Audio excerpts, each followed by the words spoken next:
Bonjour à tous et bienvenue aux vidéos sur le rapport de l'USDA de février 2024 sur l'offre et la demande dans le secteur des grains.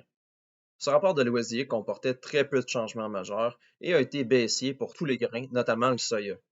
L'USDA a baissé légèrement la demande de grains aux États-Unis, augmentant les stocks de la même quantité aux États-Unis et a réduit les récoltes au Brésil en raison d'une réduction à la baisse des superficies. USDA a donc apporté aucune correction en fonction des rendements, étant donné le temps sec au Brésil, ni de réduction de la demande chinoise. Aux États-Unis, pour le maïs, la consommation pour l'alimentation humaine a fléchi de 10 millions de boisseaux, augmentant ainsi les stocks de la même quantité pour les situer à 2172 millions de boisseaux. Le prix moyen est resté identique à celui du mois passé à 4,80 US le boisseau.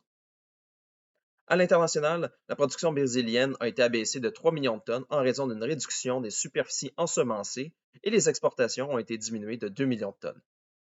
En Ukraine, les exportations ont été redressées de 2 millions de tonnes alors que la consommation intérieure, elle, a reculé de 0,5 millions de tonnes. Les stocks finaux ont été réduits de 3,16 millions de tonnes.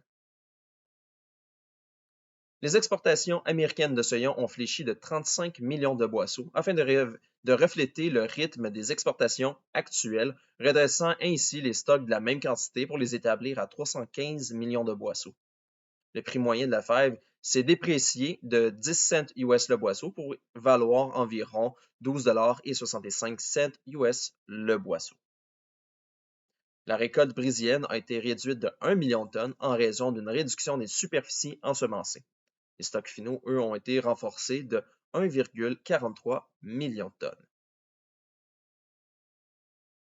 La consommation alimentaire de blé aux États-Unis a été réduite de 10 millions de boisseaux, redressant ainsi les stocks de la même quantité pour les établir à 658 millions de boisseaux. Le prix moyen est demeuré le même que le mois passé à 7,20 $ US le boisseau pour tout blé confondu.